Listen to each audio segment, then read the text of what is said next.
আসসালামু আলাইকুম। আমি কামরুল হাসান শিমুল। আমি একজন উদ্যোক্তা। আজকে যে সেমিনারটা হয়েছে সাইবার সিকিউরিটির উপরে, আমার কাছে সেমিনারটা শেষ হওয়ার পর মনে হলো যে বাংলাদেশে এই সাইবার সিকিউরিটির উপরে প্রত্যেকটা মানুষের জানা দরকার। প্রত্যেকটা মানুষের যেরকম এনআইডি নাম্বার থাকে বা আছে, আমার কাছে মনে হয় সাইবার সিকিউরিটির ব্যাপারে নলেজ থাকা প্রত্যেকটা মানুষের জন্য খুব বেশি জরুরি। না হলে আমরা যতগুলি আইটিতে ইনভলভ হচ্ছি, মোবাইল ল্যাপটপ থেকে শুরু করে, সেই বিষয়গুলি থেকে আমাদের নিজেদের সেফটি ইস্যুগুলি চলে যাবে অন্য জায়গায় এবং আমরা হ্যাকিংয়ের শিকার হব এবং আমাদের সামাজিকভাবে, রাষ্ট্রীয়ভাবে, অর্থনৈতিকভাবে আমাদেরকে হেয় প্রতিপন্ন করবে কিংবা বিপদের মধ্যে কেউ না কেউ ফেলতে পারবে।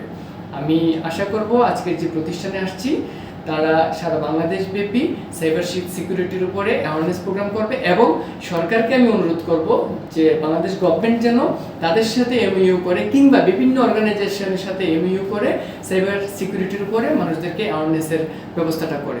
ধন্যবাদ সবাইকে।